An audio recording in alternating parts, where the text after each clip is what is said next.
βιρτουόζος της κιθάρας που έχει δημιουργήσει ένα μύθο παρά τη σεμνότητά του.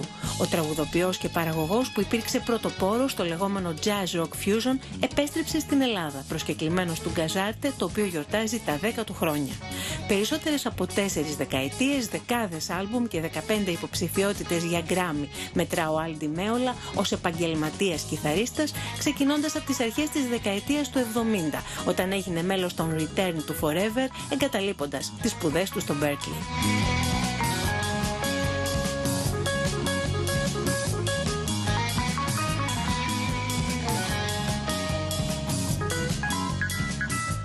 My studies at a very early age were very important because my guitar teacher was this very well-versed jazz player that stressed the importance of playing in all the different positions, reading in all the positions, learning scales rather than rock riffs, playing different chord variations.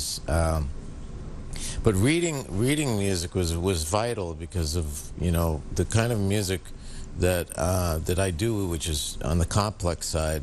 It's very important to know how to read and also know my way around and play in every different position, by the way. So if I'm reading something, I could play it anywhere on the neck of the guitar, and that was something that was stressed to me when I was as early as 9, 10, 11 years old. And it proved to be beneficial because without the knowledge of having that, I wouldn't have been able to go into this fusion progressive music that I was known for.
I left Berkeley twice.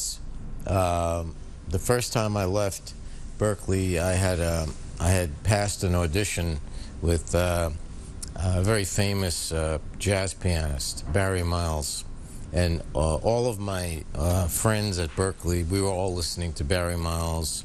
We were listening to Chick Corea, you know, Return to Forever, and so those were two of my favorite musicians. So this first time I got this audition with Barry Miles in Greenwich Village. So I went down from Boston and I took the place of Pat Martino and John Abercrombie, who had played with him. And you know, getting that gig was really a great education in the setup for what was about to come, you know. So I lasted with him probably a year, and then I decided to go back to Berkeley. So now the second time I go back to Berkeley, I'm there for maybe a semester and a half. I don't remember even, it was so long ago. But I had mentioned to a friend of mine, my dear old Greek friend, Mike Bayoukis, and he had a tape of me playing live in a club. And, you know, I had mentioned to him that, you know, my favorite group was with Chick Corea. So he took it upon himself to take this tape into New York City and find Chick And because he made the tape, he was like a recording engineer, an amateur recording engineer, but he was so proud of it. And, you know, he remembered what I said about Return to Forever being my favorite group. So he took it upon himself to find Chick and get him to hear this tape. And I'm sure he must have really bothered him to, you know, to no end to hear it. And wouldn't you know that he got Chick to hear the tape, and the timing was just right because they were looking for a new guitarist. So I was in my apartment in Boston, and I got a call from Chick to join the band. And I remember he said, "Hey, Al, this is Chick Corea, and your friend Mike Bayukas brought this tape that we love what we heard, man. We'd love you to come to New York and play with us." And at first I thought it was a joke, you know. But then, you know, I remember how he sounded, and I said, my God, I was just completely blown away. So I went down to New York, and well, first I went home, and my parents said, "What are you doing home from school?" I said, "I'm playing Carnegie Hall on Tuesday night." And then my father, you know, he laughed. "Yeah, sure, yeah. That's no, you're not. You know, why are you home?" I said, "I'm playing Carnegie Hall on Tuesday night." Well, it was one of the leading groups in this pioneering groups, I would say, in the area of jazz rock, where jazz met rock, and we were one of the three spearheading pioneering groups. And what I loved about Return to Forever was the fact that it was a very heavy influenced in the way of composition kind of group, and that paved the way for my I don't know, my desire to write music, which really helped, you know, to come from that rather than a band that is just great players. It was a band of composition, you know.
I added my own compositions to Return to Forever, not because I wanted to, but because Chick wanted us to all contribute writing something, which I thought was kind of you know, generous on his part because he was such a great writer. But really, that's what got me started. The fact that I was encouraged to do it, and there was a demand that we, you know, each contribute. So on the second record that I played, in particular, No Mystery, there's a piece that I wrote. It was really my first piece. So I was really just a baby at that time as a composer. And then the third and final record, The Romantic Warrior, I had another piece. But as the years went on, you know, I think, you know, the evolution of becoming a composer really shows itself over the course of 30 records, 30 you know, CDs now. Η βαθιά κατανόηση της κιθάρας, η μελέτη των jazz standards και η αφομοίωση μελωδιών όπως το Latin και το Flamenco είναι που έχουν επιτρέψει τους περίφημους αυτοσχεδιασμούς του Άλντι Μέολα, ενώ οι συμπράξεις με κορυφαίους μουσικούς όπως ο Κάρλος Σαντάνα, ο Πάκο ντε Λουθία και ο Τζον Μακλάφλιν έχουν γράψει το δικό τους κεφάλαιο στην ιστορία της μουσικής. What led me to the forefront of, this whole fusion movement was the fact that I was lucky to have had a teacher when I was a kid that was versed in jazz. But I loved the rock of the 60s and the pop of the 60s. So I had the formal training of jazz and reading music and playing scales and jazz chords and standards and that stuff, which I had to learn. But at the same time, I had this, drive like a lot of young kids to play music that was more popular. So the distorted guitar sound, electric guitar sound, was a new thing in fusion, because as fusion merged, jazz and rock, to have that ability, which was, you either had rock players or old-fashioned jazz players at the time. So I was the guy that had that fit in between and fit the mold for that type of group. Elegant Gypsy was my second record for CBS, and it was the biggest selling record for CBS Records that year. And it was when I realized, only on that record, I realized that I had something, let's say, my own and unique. I knew that I had it only then, not on the first record. First record, I was still, a baby feeling my way, but the second record, I knew I had something very special, especially with, all the members that I chose to play on that record were great. Anthony Jackson on bass. I had Jan Hammer, phenomenal players. Steve Gadd, my favorite drummer. Paco de Lucia was introduced to a very big audience on that record. So when we did Mediterranean Sundance, that became a hit single on the radio, like a pop song in a lot of foreign countries, Spain being one of them, and Germany, and I'm probably here too. And that was the beginning of our association, and that of some great things to come. I mean, a few years later, we played at Licopetas in the top of the mountain.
Paco de Lucia, he had a tremendous influence on us because he comes from a whole different world. That the flamenco world was so magnificently inspiring and different than what we grew up with. So he grew up with that since he was a little boy. And what set him apart from everyone else, I think, in flamenco is that he had impeccable technique, great rhythmic feel, that even then, when I was barely 20 years old, I realized this guy has something that is better than other flamenco players, even though I was not a flamenco expert. But I could tell he has something special. And even then, at 20, 21 years old, is when I said, I gotta have him come to New York and participate on one of my records, you know, my early records, which was Elegant Gypsy. And that's how that started. Yeah, I had a lot of music and I had a lot of experimentation at that point. That was the fourth record after Casino. And at that point, I didn't want to experiment on one record. I wanted to spread it out, you know, give them Al Di Meola, then a string quartet piece, and then more Al Di Meola, and then a vocal piece, which thank God that nobody knows about that. So there were a lot of different types of, you know, directions I was starting to go. I was starting to, you know, spread my wings a little bit. The volume of the music is taking a toll on my ears, so I had to back off of it. And still it is. It's a debilitating problem to have tinnitus.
John Williams, the classical guitarist, was definitely an influence on me. And yes, I had his records. I had also Julian Bream. So Julian Bream and John Williams, coming from Britain, it's funny how they were very much an influence, and especially in the more modern classical music that they were doing. So, you know, and I don't do classical traditional music or play in the classical traditional style with my fingers like that, but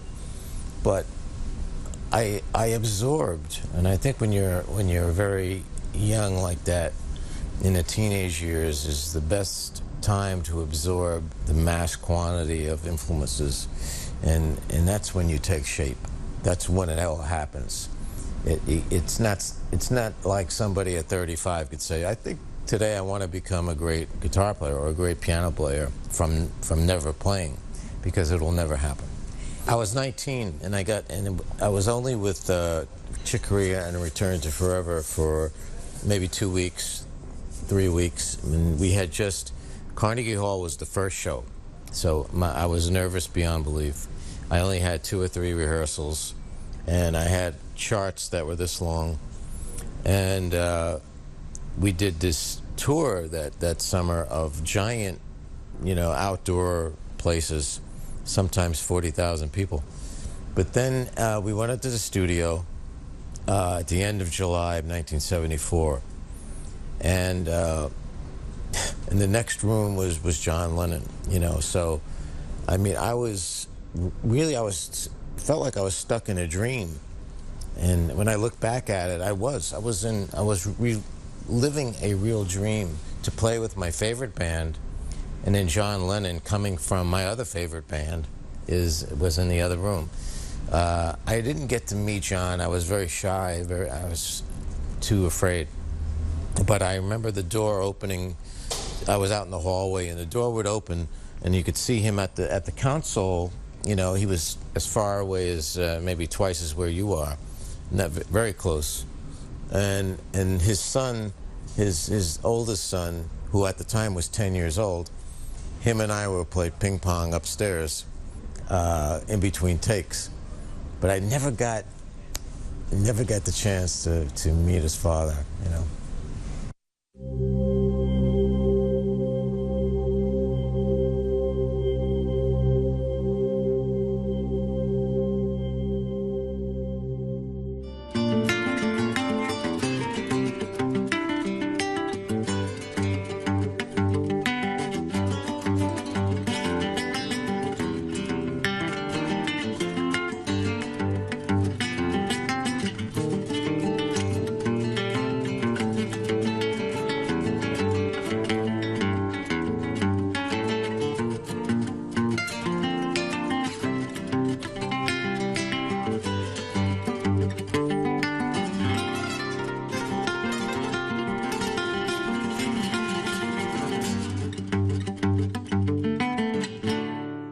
That was a dream come true. You know, that was probably the highlight of my career, to be able to go to Abbey Road and record in the same place that they made their records with the same equipment, and do my own rendition of their songs, you know. And it was really one magical thing after another, because it was very inspiring to be there. The sound was great. The environment was exactly as it was when the Beatles recorded there. Those songs will live forever. And I just wanted to do something of my own with it. And it was one of the most enjoyable projects of my life, was to do that alone. You know, not with a band. I wasn't trying to recreate what they already did, because nobody can get it better than that. But do something unique with it. And so after recording 3 pieces, I went to the States to try to finish it there, and I couldn't get the sound close. So I decided to just work on the rest of the arrangements, and I wanted to go away, you know, just get away from my house and rent a house in the Hamptons. I had never been to the Hamptons in my life. And I found this house in the paper. There's a little ad, you know, this guy was renting a house. And it turns out that, you know, he tells me the next door neighbor is a famous pop guy. And I was thinking Billy Joel or John Bon Jovi or Paul Simon, because I know Paul's out there. And then he told me Paul McCartney. I got very emotional. So I put in the GPS the address. And as I pulled up, he was standing in his driveway right next to my driveway with some friends and his wife, you know. And I pull in the driveway and I'm looking at him going, this is just an unbelievable dream. So later that day, he pulled out of his driveway. I met him and we talked, and I told him I was recording at Abbey Road and, you know, some of his pieces, and he's, oh, wow, that's great, you know. And, you know, so I met him 2 or 3 times while I was there. And also the next summer, I rented the house, and he was there again. He's always there at the end of August, you know, every year. That was great. Στην Ελλάδα έφτασε έχοντας τις αποσκευές του το τελευταίο του άλμπουμ με τίτλο Elysium, που σημαίνει ο χώρος της απόλυτης ευτυχίας, και εκφράζει την πνευματική κατάσταση στην οποία βρίσκεται τώρα, αλλά και τραγούδια των μουσικών του ηρώων, όπως αποκαλεί τους Beatles. After the Beatles record, Elysium was the record that I wanted to follow up with the Beatles, with something that had a lot of my own development and growth as a composer. I wanted to get back to what I do, where I'm at this point in time. So I went through a lot of different personal, emotional times that started out not good, but I was writing as a kind of therapy through these changes that were happening, and it was the only thing that kept me from thinking about problems or things that people might have. So for me, it was like a kind of meditation or a therapy to just write down whatever comes out. And I had a long period to do that because I was off for so long. And then I met someone at the end that kind of brightened up my life. So it was the light at the end of the tunnel. It was kind of an Elysium. I felt like I was in a perfect place now. And that kind of inspired the title. And that's really the story of Elysium. No, it wasn't my idea. I mean, it was my wife's idea, and the photo people, they all wanted that kind of shot. And I said, why do you want this? And I said, no, trust us. It's going to look great. So I just went with what they thought. And it's like from here up, so many men had a problem with this. Men had a problem. I don't know why.